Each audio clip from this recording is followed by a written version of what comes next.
Network, and today is my weekly long. Well, let me just tell you, today I'm a little bit irked. Let's be real. Um, I have been watching people, and Let me give you. I'm in the political world. Ultimately, I've been in the political world for a very long time since I was 16. When I started working at local precincts, and then I became a precinct official. Later, once I moved to Norman, after I've been in for 20 years, I've worked on state campaigns. I've worked for federal candidates. I've worked for governors. I've worked for all different types of people. So I've been in the backgrounds of all these campaigns. I know about the dossiers that each one has on each other. I know about all the ways that the sausage is made, if you will, the way that they make campaigns.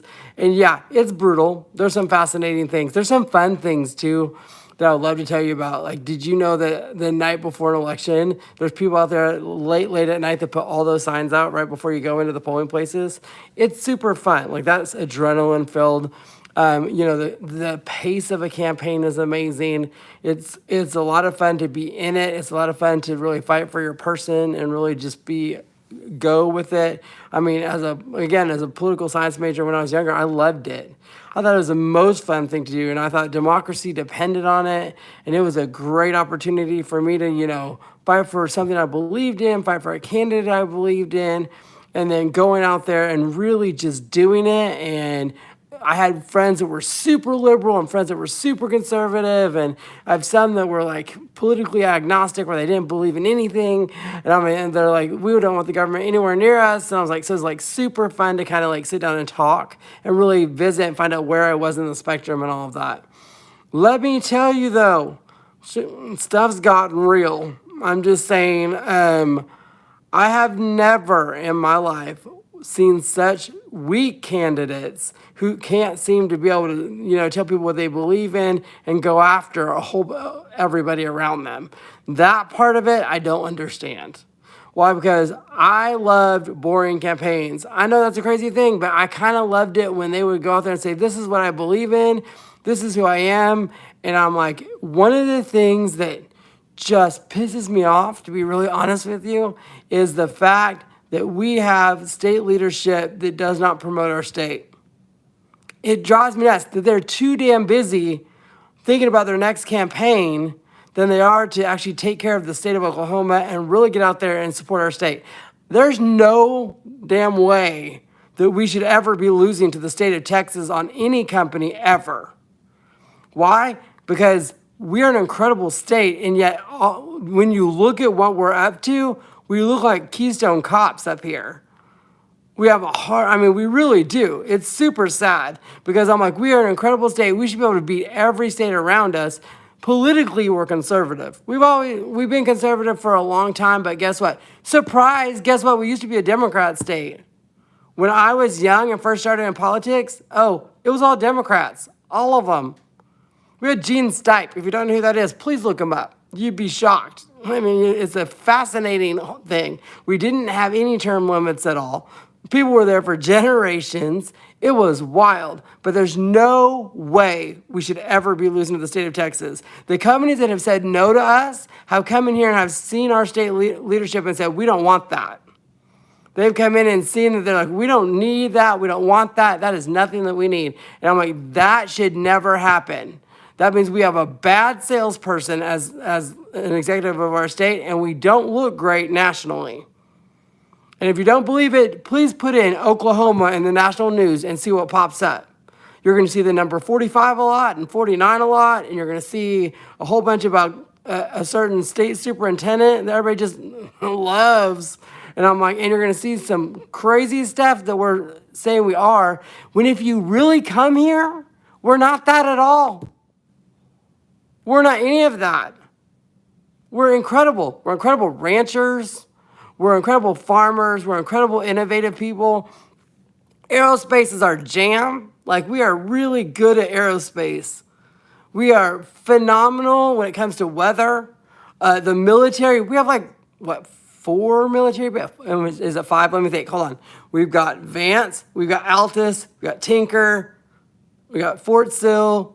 We have the munitions plant down in McAllister.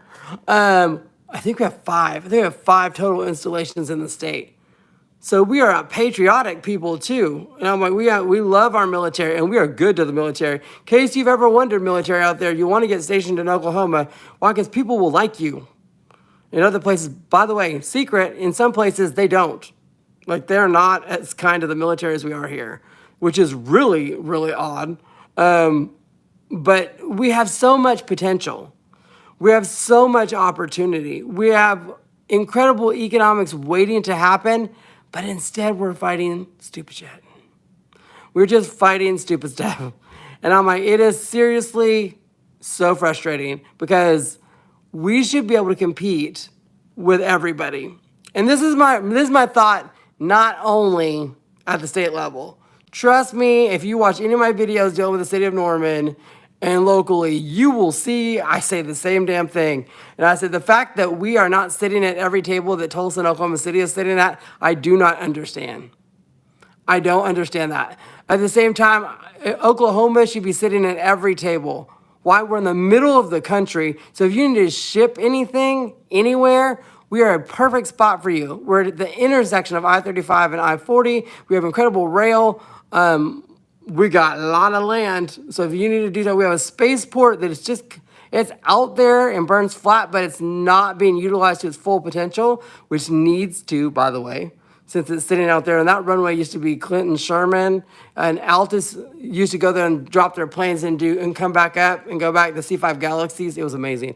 But ultimately, we've got that. We've got, again, innovative and creative tech centers all over. Both Tulsa and Oklahoma City are in the top tier of attracting young talent. Well, when they come here, we got to keep them here. We can't sit there and be like, oh, you're going to be here for a little bit, then you're going to leave. That does not help us at all. If they come here, create the company, then leave, that doesn't work. However, we've got to be friendly and yet understand that young people are different. And if you don't believe it, talk to a Gen Zer, or better yet, an Alpha. If you're wondering who Alphas are, they're after Gen Z. They're your younger kids, and they're even stranger still. As an old Gen Xer, I'm just saying. I'm like, I think they're strange. They think they're normal. It's a whole thing. But I'm like, so it's fascinating. Yeah, millennials are like the old ones at this point. It's super weird. But we have incredible rail. We've got our culture. Oh my God. Tourism is big business. Tourism is big, big business. And we have a lot of people coming in the state just to see what's going on. Film is ridiculously huge, and we have not even begun to tap into that. We have one of the most incredible film offices and incredible film infrastructures that we're building, and we have not even begun to tap into it. We really, really need to lean in. Why? Because we make a whole lot of money. And guess what? Cities and economic developers call it OPM, other people's money. What that means is people from out of state come in, they invest in our state, they bring their money with them, and we get to use it, and then it gets in our economy and circulates. It's great. It's a great thing. Why? Because that means we don't have to raise taxes.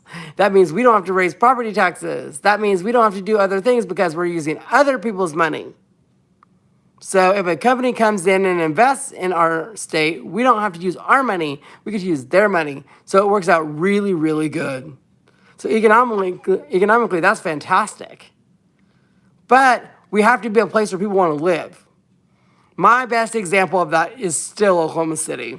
And if you don't believe it, let me talk about 1990, 5? Because ultimately, after the bombing, there was two things going on at the same time. We had the bombing, which was tragic and horrible. But United Airlines was trying to come here. And we were like going, yeah, we wooed them. We brought them in. And they came to Oklahoma City and they looked around and they said, why in the hell would we live here?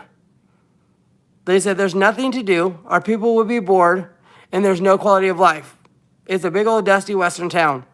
And Oklahoma City had two options. They were either going to respond to that or be mad and take their toys and go home. They responded. The respondents that they did is they did the MAPS projects. And they started with that original, 20? I think it was 20 original. And when they invested in themselves and continue to invest in themselves over and over again, the ripple effects of investment is what you see Oklahoma City today. It went like gangbusters. To watch the transformation of Oklahoma City is absolutely a master class in how to change your city's like trajectory. It is phenomenal. They're incredible, and it's been fun to watch. It has been a great time to watch it and see what they can do. And of course, it's really convenient that their mayor understands that he is a mayor for the whole city. Mayor Holt is probably one of the most charismatic political people I've ever been around in my life. He is absolutely amazing, and he knows what he's doing. So if ever he decides that he wants to do something a little bit larger than what he is, I will wholeheartedly support him because he is a phenomenal, phenomenal leader, and he knows what to do. But to watch all of that and then see our state leadership be divisive, not, do what they need to, constantly fighting people. There's lawsuits against them all the time because they're being shady and all that stuff. That's not, that's a juxtaposition that's completely different. It's Oklahoma City being welcoming, Norman being welcoming and saying, hey, come into our city. You're part of who we are, and we are better because you're here, versus the state leadership being like, we need to stop them from doing this. They can't read that. They can't go to this. They need to go to this school. They need to do this, and this person needs to. Dear God, for being a small government party, you are really into fucking government. You are really into some government. Why? Because you sure want the government to tell me everything to do with my religion, my spouse, and everything that I'm doing otherwise. So I don't know about small government. I just think you want your version of the government to do what you want them to do. So yeah, it's a little bit frustrating. Again, I remember incredible leaders. I remember leaders that stood here and were there for us. I remember where they used to fight back and forth. But you know what happened?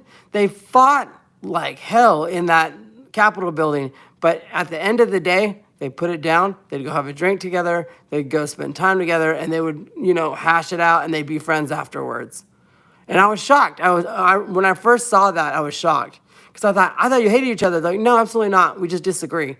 And we disagree because we come from different places and we are arguing different things. But when it came down to it, they said, we can do this for the betterment of Oklahoma.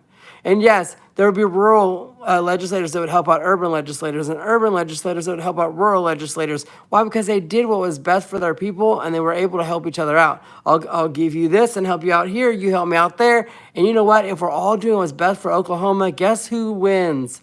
Oklahoma wins. And Oklahoma deserves to win. Why? Because our history is checkered. Our background is checkered. The way that we came into existence is a checkered past. But at least acknowledge it. At least acknowledge the fact that we are an incredible state. And you should visit. You should visit. If you're an executive of any company and you've not been to Oklahoma, get in your plane and get here. If you are a young entrepreneur looking for a place to do your business, I suggest you check out Oklahoma, whether it's the Tulsa Metro or the Oklahoma City Metro or any of our small towns that are innovative, creative, and doing amazing things. They're redesigning the way that rural America looks because they're phenomenal. And we have young leaders that are taking these small towns and creating incredible, vibrant towns that are so much fun to live in, and you feel good and people will take care of you. And if you ever have a tragedy in Oklahoma, we know what to do. Why? Because the Oklahoma Standard was born here. What does that mean? That means when there is a major disaster or a terrorist attack, you come together. You come together, you help each other. It doesn't matter what party you're from. It doesn't matter whether you're rural or urban. It doesn't matter even what state you're from at that point.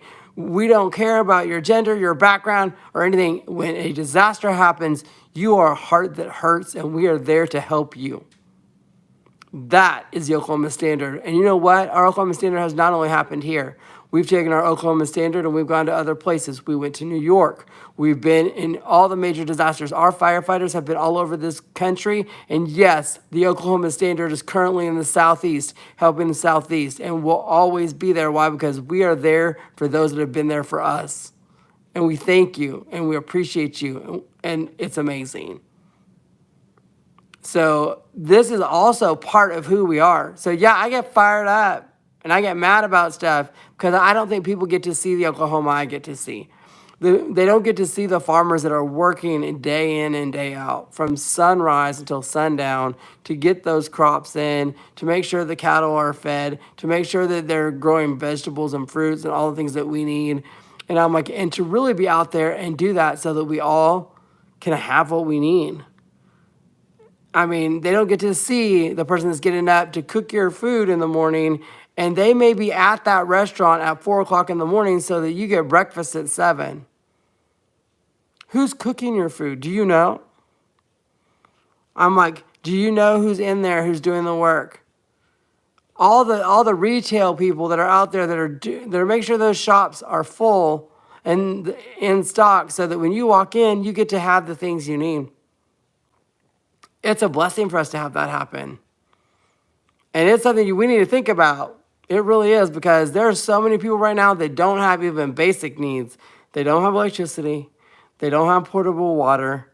They don't have streets and highways. Why? Because they are decimated, and they're talking about a year for them to get them back, which is crazy, by the way. But ultimately, they'll get that done quicker, I'm assuming, at least the major highways.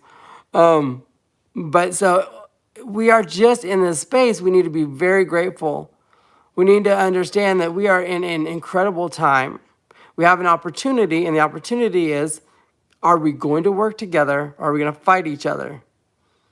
That is really the question of this whole video. What do you want to do? Do you want to work together, or do you want to fight? If you want to work together, we can get incredible things done to not only help ourselves, but help our neighbors and help everyone around us. We can create an opportunity for our children and our grandchildren that they have never even dreamed of. We can bring our state to the forefront of everything and really, really create an experience that they will absolutely love.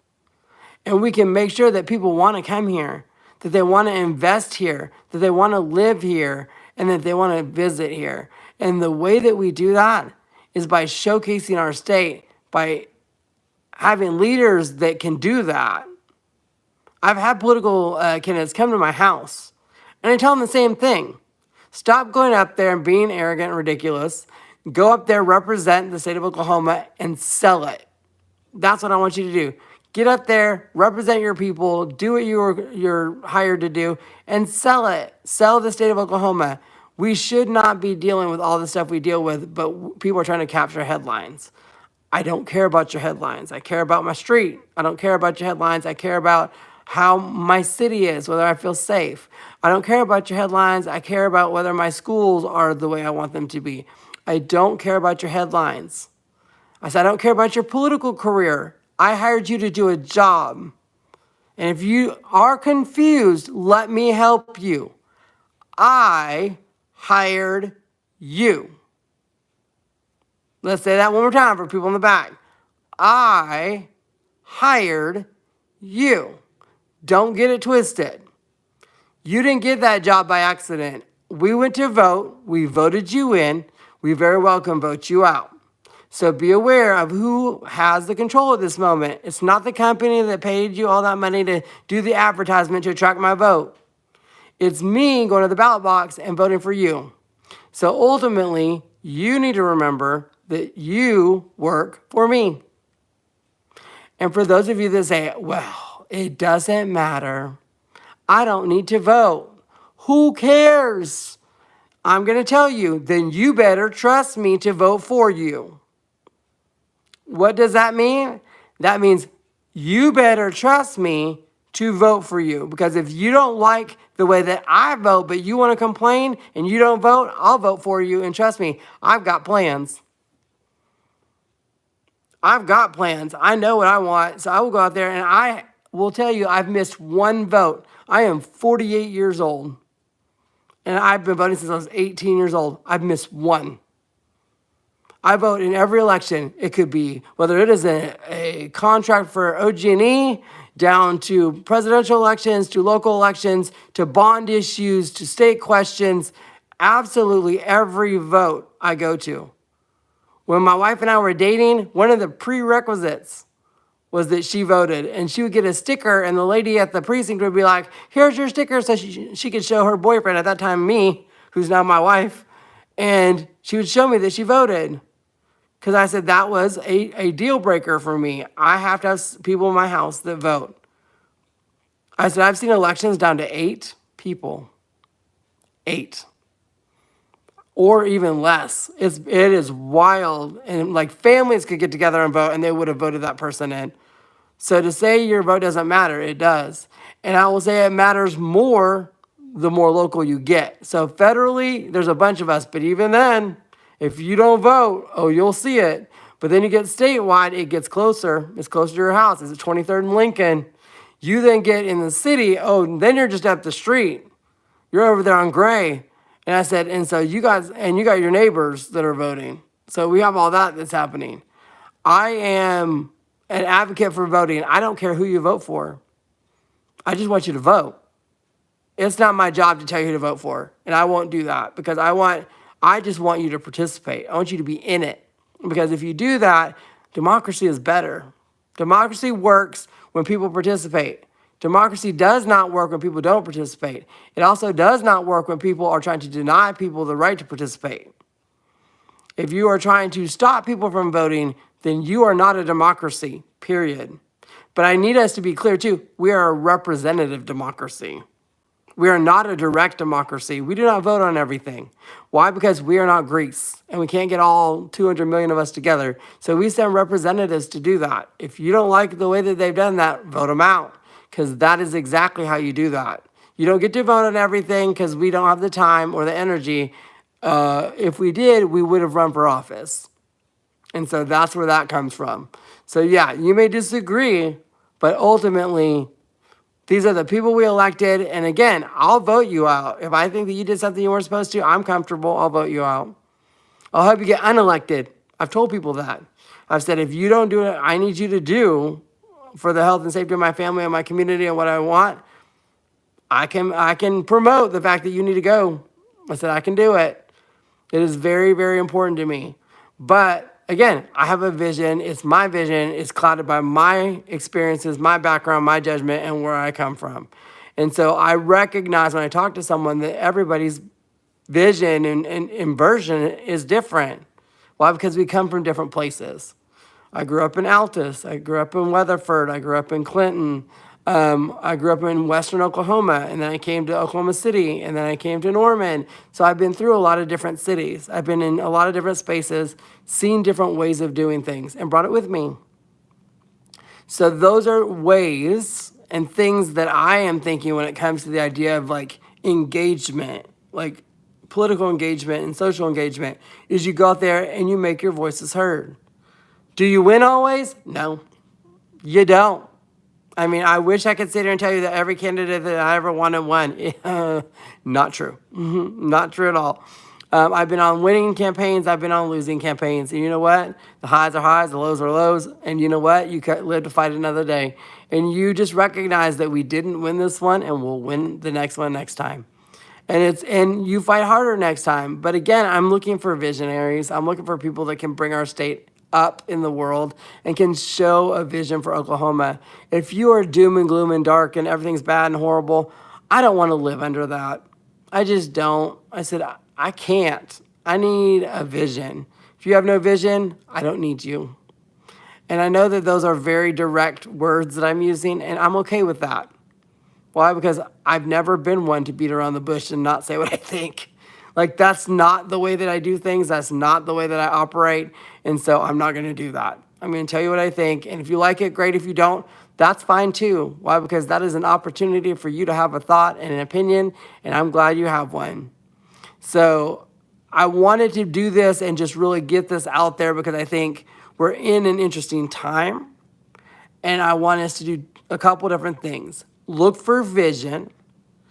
Look for people that are ready to make our state better.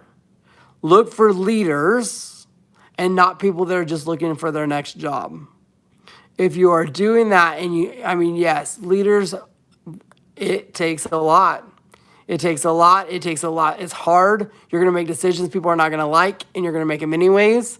It is going to be a difficult task for you, but the more that you do it and the more that you practice that, the better off we all will be. And I will be there to cheer you on. I will be there to celebrate you and be like, yes, let's do it. Let's continue to be better. Let's continue to do great things. And let's make sure that the rest of the country knows, oh, Oklahoma has arrived. We will not be muted. We will not be stepped back. We will make our presence known. You will know we're here, and you will want to visit, and you'll wonder what is happening in that state.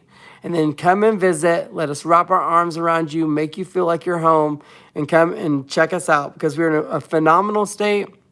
We have incredible people and absolutely gorgeous. If you've not been in Oklahoma, you need to make a trip. You name it, we got it. We got anything you want, anything you can think of. We're open for business, so come and check us out, and we hope to see you soon.